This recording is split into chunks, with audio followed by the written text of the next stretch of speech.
And we're back with some more Hamilton Tigers franchise mode in FHM 11. And this one, we have the Year 7 playoffs with your Hamilton Tigers, starting out against the Cleveland Barons, who are 43, 33, and 6 on the regular season. Let's see how they've improved their roster over the years. They have McTavish and Rasmussen as their primary two guys, as McTavish finished with 52 goals and 88 points on the regular season. So he looks to be the main threat here. So I would say if we could shut him down, then we have a pretty good chance of winning against the Cleveland Barons. Although it seems they have two reliable goaltenders in Dobé and Prue. Dobé with a 918 in 49 games played and a 915 for Prue in 35 games played. So here we go, heading into game number 1 against Cleveland. Gustafsson is in net. Sim game, that will be a 4-0 Cleveland victory. You hate to see it. We are shut out in game number 1. Shots are 32-31 in favor of Hamilton. 3 stars of the game, Dobé with a shutout, Rasmussen and McTavish. First period, you have McTavish and Perunovic with the goals for Cleveland. No scoring in the second. And then you have Tomasino and Pellizzari with the goals for Cleveland as well to give them the 4-0 victory. All right, game number 2 will be a 5-1 Hamilton victory. There you go. That's what you like to see. Shots at 35-30 in favor of Hamilton. 3 stars of the game are Ferraro, Nemetz, and Bjork. First period, you have Olivier Nadeau with the goal from Ferraro and Nemetz. Put us up 1-0. Second period, you have Kurashev with the goal for Cleveland to make it 1-1. But then it's Farabee from Eklund and Ferraro, and then Sharp from Marchenko and Savoie to make it 3-1, heading into the third period where it's Frundell from Nemetz and then Harley from Bjork to finish it off. And we are now at 1-1 in the series. Here we go. Game number 3 will be a 4-3 Hamilton victory. Shots are 30-19 in favor of Cleveland this time. 3 stars game, Eklund, Zetterlund, and Nemetz. First period, you have a Hochstarter with the goal for Cleveland to make it 1-0. But then in the second period, it's Nadeau from Simel Nemetz to make it 1-1. And then it's Eklund from Nemetz and Farabee to make it 2-1. Then you had in the third period where it's Stenlund for Cleveland to make it tied at 2. But then Eklund from Dickinson makes it 3-2. Zetterlund ties it at 3 for Cleveland, but then it's Ridley Greig with the game-winning goal from Romano to make it the 4-3 victory in favor of Hamilton Tigers. We are now up 2-1 in the series. Here we go. Game number 4 will be a 4-1 Cleveland victory. Shots are 29-28 in favor of Hamilton. 3 stars of the game, Hochstarter, Perunovic, and Torquay. First period, you have Hochstarter with the goal to make it 1-0, and then it's McTavish on the power play to make it 2-0. Heading to the second period where Torquay had 2 goals to make it 4-0. And then in the third period, Nadeau with our lone goal of the game from Nemetz and Frundell. And we are now tied at 2 in the series. Come on, boys. Key game number 5. Who's it going to be? It's going to be a 7-4 Cleveland victory. Ouch. Oh. Shots at 32-23 in favor of Hamilton. 3 stars again, McTavish, Rasmussen, and Zetterlund. First period, this is where a lot of the action happened. McTavish with the goal for Cleveland to put them up 1-0. And then you have Zetterlund to make it 2-0. Newhook with the goal for us from Harley and Greig to make it 2-1, but then it's McTavish and Allen with the shorthanded goal to make it 4-1. Ridley Greig follows up with a shorthanded goal of his own from Farabee and Lundborg to make it 4-2. Heading in the second period, you have McTavish again to make it 5-2, and that is the hat trick for him. Then you have Marchenko with the goal from Bjork and Harley to make it 5-3, but then Rasmussen with the shorty to make it 6-3. Heading into the third period where you have Tomasino to make it 7-3, and then Nadeau from Frundell and Lundborg makes it 7-4, and that is an unfortunate loss. Oof. Neither Knight nor Gustafsson are really good options in net right now, as Gustafsson 879 save percentage in 5 games played, and then Knight has apparently got in there for 50 minutes and he had a 778. Yikes. I think we're kind of feeling the absence of Niels Lundqvist here, as he had 53 points. I believe he led our defensive core in points during the regular season, as yes, he did. And of course, he is not only good offensively, but he has a pretty solid defensive grade, if I'm not mistaken. Of course, we can't see it right now because it's the playoffs, but I believe he did have a good defensive grade during the regular season, so we are certainly missing his presence. And we are now headed into an elimination game number 6. Come on, Hamilton, let's do it. Oh, man, we'll go right off the bat for Mason McTavish. First shot of the game. What are you doing? Oh, man. Oh, no, it's Knight. It's Knight in that. I could have sworn we put Gustafsson in there. Was Gustafsson not in? I could have sworn I set the AI settings, the AI goalie start settings to start the starter, which should have been Gustafsson. Oh man. All right, come on, Knight. I guess we gotta rely on him now. All right, that's the end of 1. Still 1-0. Come on, Hamilton. Come on, Knight. Oh boy. All right. Knight shutting the door so far, besides that first goal that went in on that first shot of the game, but he's been good since. Come on, Hamilton. We're heading to the third period now, still scoreless, even after 29 shots on net. We got to get something. Come on. Get Knight something here. He's actually playing good for once. And all right, there you go. Vigo Bjork with 17 seconds left from Marchenko, and Ferraro gets it tied at 1 on the 42nd shot of the game for your Hamilton Tigers. And we are headed to overtime. Okay, we're still in this. Come on, Hamilton. Oh, McTavish with the goal, his second of the game, and we are out in the first round. Oh, yeah, that's rough. Shots for 42-35 in favor of your Hamilton Tigers. 3 stars of the game: Rasmussen, Ferraro, and Dobe. Yeah, he was good. Their goaltender Dobe was good. Can't say the same for our goaltending, unfortunately. Oh man, except for Knight in that last game, basically. So I guess we'll take a look at the playoff stats here, but really not much going for us. Nadeau had 4 goals. Then you had 3 points for Eklund, Greig, Harley, Bjork, Farabee, Frundell, Marchenko, Nemetz, and Ferraro. Then you have 2 for Nemetz and Lundborg, 1 for Newhook, Sharp, Romano, Dickinson, and Savoy, and 0 for everybody else. And then, of course, in goal, we already saw Gustafsson with the 879, Knight with the 887. Yeah, rough stuff. So Gustafsson, despite simulating well during the regular season, unfortunately did struggle during the playoffs. Now, are there other areas where we could improve as a team? Yeah, for sure. Defensive core, notably, with our best defenseman still being Simon Nemetz with that 3.5-star ability. However, we do have a lot of depth at forward now, and even on defense, we have a lot of depth. It's just missing that star power on the back end. And then, of course, the biggest question mark, goaltending. I mean, when is it not? And you have to wonder who our permanent solution in net is going to be. I mean, Gustafsson, like I said, was great during the regular season, but that playoff performance was not ideal. Well, I guess for the time being, we'll re-sign some of our players, see what they want. Stenberg, 10 points of the season, 44 games played, 28 hits, not much of a hitter. Good on faceoffs, though. Only 2 games played in the playoffs. What does he want? 2.7 for 3 years? I'm not sure. I mean, I'll leave him qualified for sure, but I don't know about an offer right away. Ridley Greig, he wants 5.8. Ooh, 5.8 for 23 points. I don't know. That's a bit much. Only 59 hits as well compared to 213 the year before. What happened there with Ridley Greig? I have no idea, but he certainly was not nearly as effective this year as he has been in years prior. I mean, I'm not sure how you just go from 213 hits to 59. That is beyond me. And it's not like he missed a significant amount of time this year either. He had 72 games played, so I would imagine his hits should have still been in the hundreds at least, you know, not all the way down there at 59. So to be honest, I'm not exactly high on signing him right now. Maybe I will if I can take him down to like 4.75, but I doubt he'll sign that. Yeah, no, he's looking like he's probably not going to budge too far from this. Yeah, he's not coming down too much. He's down to 5.71. I'm still at 5.2. And even 5.2 is kind of pushing it, to be honest.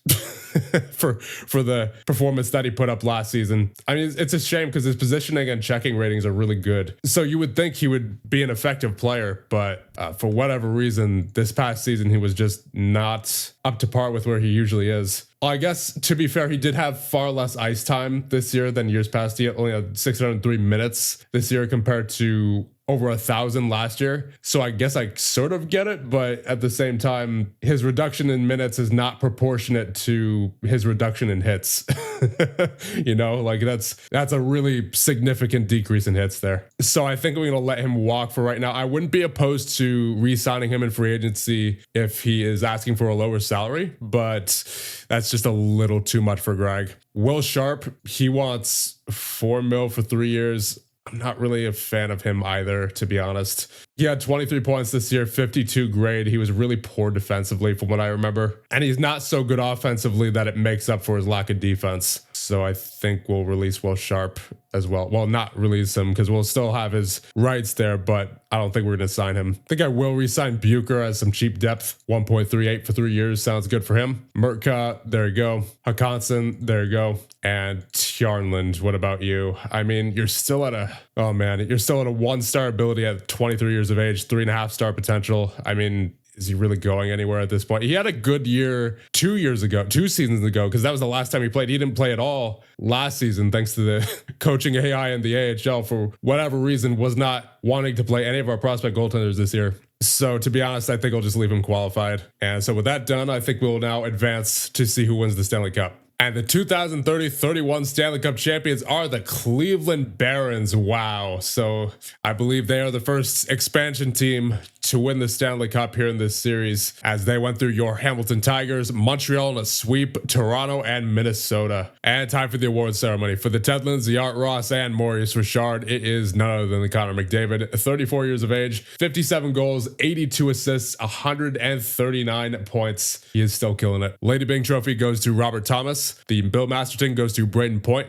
The Mark Messier Leadership Award goes to Jordan Gavin of Chicago. And the Jennings Trophy goes to Nico Dawes of Philly. For the heart between Draisaitl, McDavid, and Bedard, it is Connor McDavid with the 139 points. The Conn Smythe goes to Mason McTavish of Cleveland. Not a surprise there. He was very dominant against us. For the Calder between Leon Ruse, William Puggard, and Liam Pugh, it is Leon Ruse of Philly with 59 points in 65 games played. For the Norris between Olin Zellweger, Adam Fox, and Cale Makar, it is Olin Zellweger of Utah with 53 points in 84 games played. He must have split some time between a couple of teams this year. Yes, indeed. Seems he was moved from Anaheim to Utah in the middle of the season. And for the Selke between Florian Zakaj, Fabian Zetterlund, and Lucas Reichel, it is Lucas Reichel of LA with 38 points in 82 games played. For the Vezina between Nico Dawes, Michael Hrabal, and Philip Gustafsson, it is Michael Hrabal of Utah with a .920 save percentage and 8 shutouts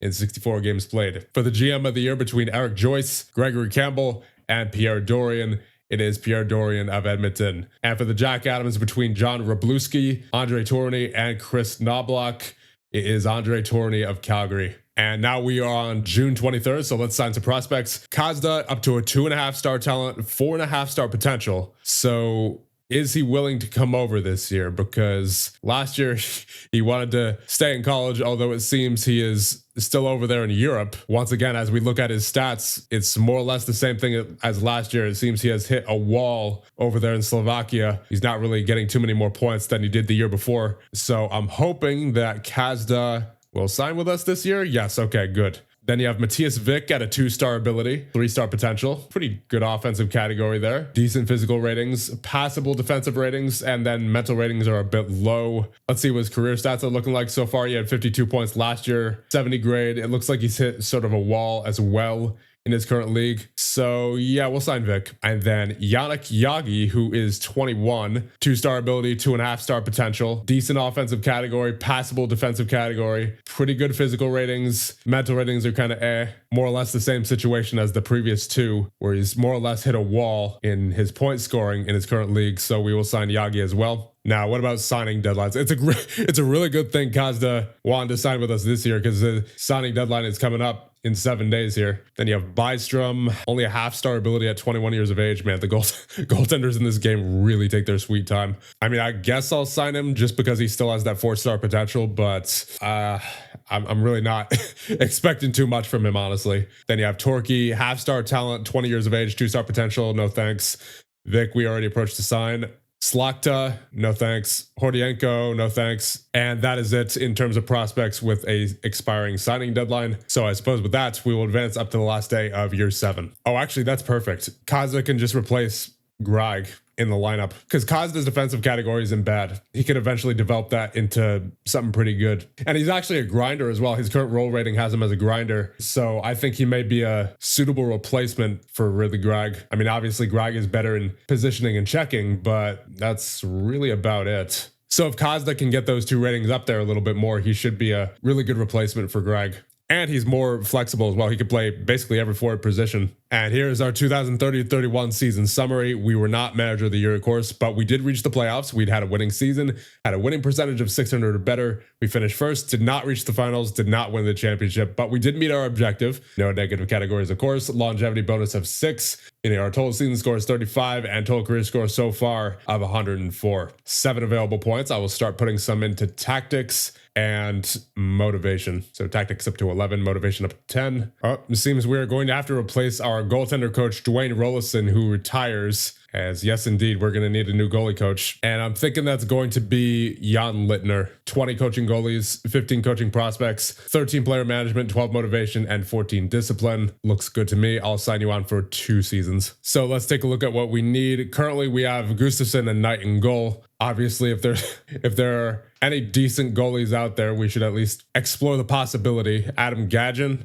3.5-star talent, 27 years of age. I mean, he had a .912 save percentage last year, positive goals saved above average, and a .922 3 years ago in 20 games played. What about playoffs? What's his playoff history like? A .912 with LA this past season. I mean, that's not bad. That's not bad. What's he looking for? 6.2. I mean, that's a little bit much. And I mean, I was looking to trade Knight anyway. And then Gustafson, he's asking for 6.4 on his extension for 3 years, and he's already 33. I'm not keen on giving him that, especially after the playoff performance he just had. And combine that with his age, it might be worth it to go after Gajan, especially since he's only 27. There's also Nicholas Coco. Only had a .900 save percentage last year, though, and does not seem to have as good of a track record, especially in the playoffs. There's Lindbaum, not as good. Kosa, not as good. Yeah, I think Gajan might be the play, just given our situation. So if we're getting Gajan, we move out Knight for sure. Ferraro is also making quite a bit of money, and I mean, he's been such a good defensive simulator for us, but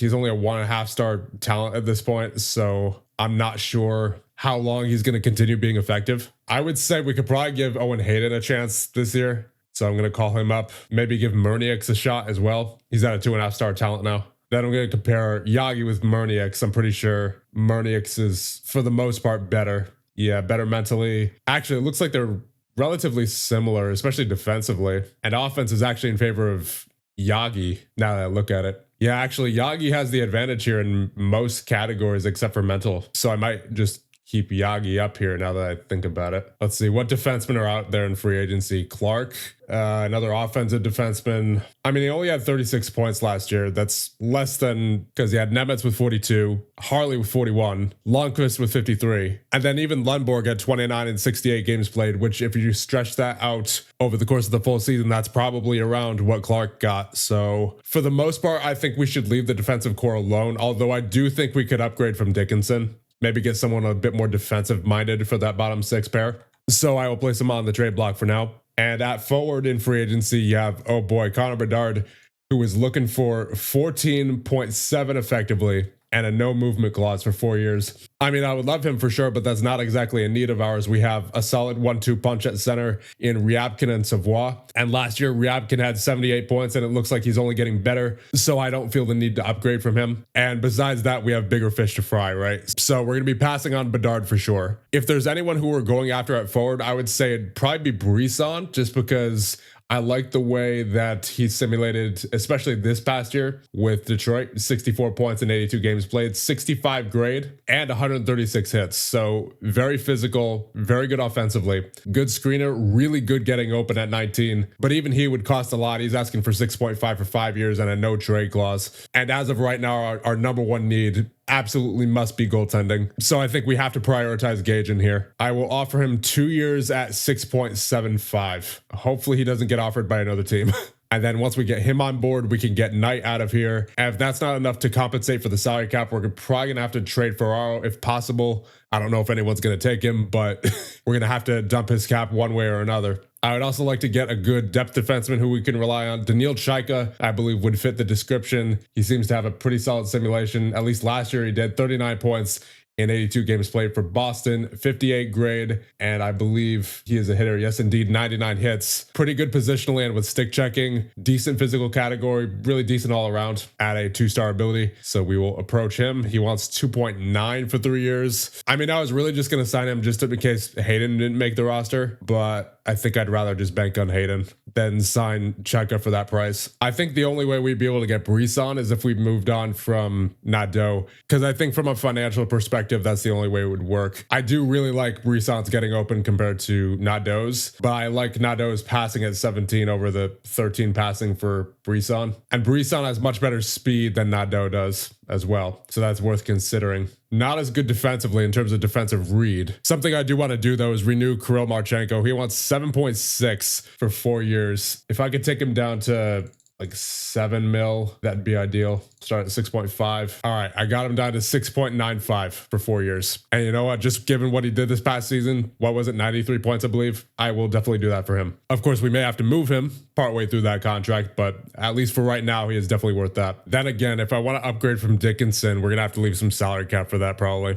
At least from an overall perspective, Owen Pickering looks better than Dickinson. Let's compare them. Dickinson is definitely better offensively, but even then, only slightly. Pickering's definitely better defensively. He's got that 17 defensive read and is at least as good, if not better, in almost every other category besides faceoffs, which obviously it doesn't matter. Physically, Dickinson has the balance at 19, but Pickering has the stamina at 17. Dickinson has 16 acceleration compared to 14. Physically, Dickinson has a slight advantage, and then mentally, slight advantage to Dickinson, but once again, not by much. They're both left-handed as well, both 6'5", so the difference between them lies in their age and in their defensive ability, and then obviously their contract as well. Pickering is asking for 5.4 for 3 years. I don't know if we're going to be able to do that, assuming we're getting Gajan. We would definitely have to buy out Ferraro in that instance, or at least move him in some way, but I think it may be time at this point, considering he's making 5.55 as a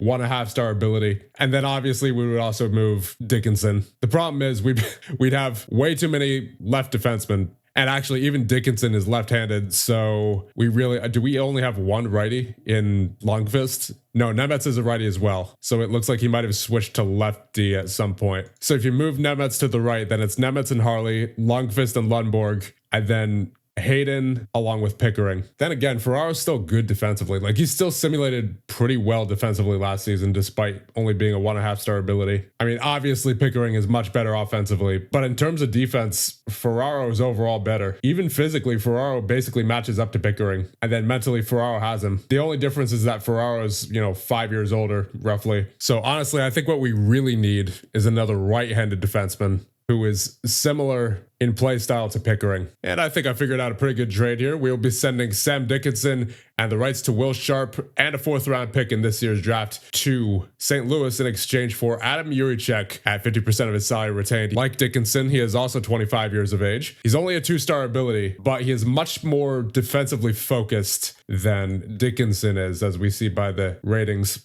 I believe he also has higher determination at 17 compared to 15. So we're sacrificing a little bit of offense for a little bit more defense. And we're also making the swap from a lefty to a righty because we have, as we saw, we have tons of lefties on the back end and we do need to get a right-handed shot in there, I think. And Will Sharp, despite being a right defenseman, was also left-handed. So we had tons of lefties on our back end last year. So I'm hoping that by adding Adam Yurichek here, we'll be able to have a bit more balance on our back end. So offer trade, and we'll see what they say. And actually, now that I look at it closer, I think I do want to go after Brisson and replace Nadeau, because I believe Brisson has more or less the same amount of ice time last year as Nadeau had, as we just checked that really quick. Yeah, roughly the same amount. Brisson had a little bit more, but in the same ballpark. And Brisson is much more physical. He also got more points, but the thing that really gets me here is that Nadeau is supposed to be a screener according to his role. And he has the 15 screening, 15 getting open, so he's not bad at that role. But when you take another look at Brisson, he's got the 16 screening, 19 getting open. So if we're to assume that he's going to be in that same role, then I think Brisson would have a better screener rating. We can't tell what he is right now on this screen. We don't have any info on him for his role ratings, but I think he'll be a better screener than Nadeau is. And the money that Brisson is asking for is not too far off from what Nadeau is currently making. I mean, I think it's maybe 2 mil more. And if we get rid of Ferraro, then we'll probably be able to afford that. So I think I will offer Brisson here. I'm going to start at 6.85. I'm going to hope that no other team offers him and takes him up higher. As for response and submit offer, we'll see what he says. Yeah, our salary cap space is going to be a bit over. We are, I think, going to have to move Mr. Ferraro. So with that, we'll simulate a few days and see what happens. Oh, Detroit has offered Brisson. Let's see. What does he want? Oh, 9.3 for 5 years and a no movement clause now. I believe he was asking for a no trade clause before. That's a little too much. I think that's a little too much. I mean, he's good. He's a good player, but that's too much. That's too much. Never mind. I mean, it was worth a shot.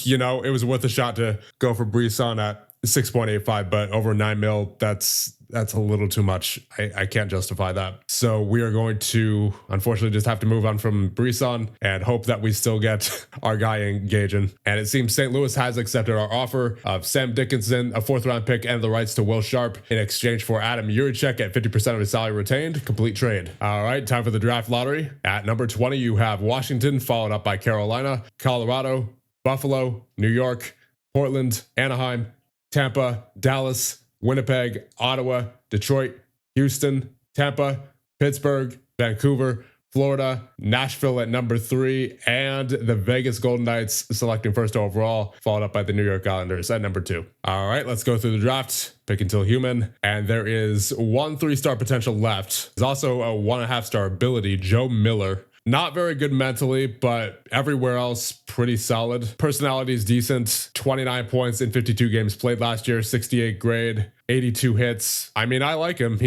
Overall, he's pretty solid. I just wish that mental category was a bit better. But you know what? At this point, I don't think it would be too picky. There's Jason Waters as well, and his mental category seems to be a bit better than Joe Miller, overall at least. And his offensive ratings are better as well. For the most part, physical ratings are a bit weaker on Waters than on Miller, and then Miller's better defensively as well. Ooh, keep expectations low when Waters is under pressure, and also change things up and he suffers. He likes the status quo. 38 points last year in 42 games played, 69 grade. I mean, I like him for the most part. I like him as a player, but in terms of personality, I think I like Miller better. Let's see, who else is there? Mads Fitt, Briggs Fabro, Doug Greed, Jeffrey Whitaker, Chad Farrar, Andre Pekarek, and I think, yeah, you're starting to get down there. So at least for this pick, it's definitely between Miller and Waters. Mentally, overall, I have to give it to Waters. Physically, it goes to Miller. Offensively, overall, I give it slight advantage to Waters, but Miller also has some pretty good ratings in there with that 15 screening and 15 offensive read, whereas Waters' offensive read's only at 12 and screening only at 13. So I'd say it's a bit of a toss up there, actually. And then defensively, he beats him in almost every category except faceoffs, which obviously Waters is a center and Miller isn't. But even then, that's only a 1-point difference. Despite the lack of a mental category, I think I like Miller a little bit better, especially considering Waters' personality. Yeah, I think Miller's the pick here. So Joe Miller, welcome to the Hamilton Tigers. And pick into humans, see if Waters is still there with the next pick. Nope, he was taken. You have 4 2.5-star potentials left. 3 of them are goaltenders. And then the only skater, Fabro, is already 20. So yeah, this is a bit of a rough draft here. In fact, I think I might just have the computer finish it from here. Yeah, I'm really not even interested in making this pick, really. So yeah, let's just have the computer finish the draft there. And there it is. Adam Gajan has signed a deal with your Hamilton Tigers. And so that means we can move Spencer Knight and we will see what we can get for him. We'll just shop him, see if we can get a pick back, and we can get a 4th back. I mean, that's better than I was expecting, to be honest. Yeah, he just did not have a good year last year. And then add in the playoffs the year prior, he just has not been the same ever since he had that hot start a couple years ago. So here's hoping that Gajan can give Gustafsson some good competition there, especially as he gets older, because this is the last year of Gustafsson's deal, and I'm pretty sure we're not going to be signing this. So really, the future of our goaltending is going to be in the hands of Adam Gajan here. So we really have to hope that he works out. So I think we'll move Spencer Knight to a team that needs goaltending. Florida does need goaltending. We can send him back to his old team. Then I guess it may as well be a team that's in a win now state. I think that'd be Minnesota, as they basically only need goaltending as they are in a win now state. So accept offer from Minnesota. There you go. And unfortunately, it seems we're still slightly above the salary cap ceiling. So who's better? Let me compare Vic and Yagi. Offensively, I got to give it to Vic. Defensively is close, but I got to give it to Vic as well. He has the height advantage as well. 6'6" compared to 5'11". Geez. Physical, I mean, it's once again very close. I mean, they're essentially tied almost everywhere except acceleration and stamina. So I'd say physically is a draw. Mentally, I mean, neither of them are really too good. I give a slight advantage to Yagi because of his determination at 14, but overall, I think I like Vic a little bit better. So I'll send Yagi down for right now. That's still not quite enough, unfortunately, to put us below the cap. So what happens when I send down Ferraro? Ooh, not quite. Almost there, but not quite. 88.13 mil. We need to be below 88 million. I mean, let's have a look at Vic versus Murnix here. I would say Vic is better offensively. Defensively, roughly the same, but slight advantage to Vic. Physically, slight advantage to Vic, I would say as well. Mentally goes to Murnix for sure. But overall, I think I'm most interested in Vic. So for right now, I'll send out Murnix, and that'll put us below the salary cap ceiling. And I think that will be our roster heading into year number 8 here. So in goal, we have Gajan and Gustafsson. On defense, you have Nemetz, Harley, Lundborg, Hayden, Lundqvist, and Juricek. So I think for right now, I'll temporarily call up Kakler. And that puts us right below the salary cap ceiling, 87.93. And then at forward, you have Bjork, Ryabkin, Savoie, Marchenko, Newhook, Farabee, Nemetz, Rundell, Eklund, Nadeau, Romano, Bucher, Vic, and Kazda. And this has already been a pretty active episode, so I think that'll be about it for this one. And in the next one, we will get to the start of the Year 8 simulation with your Hamilton Tigers.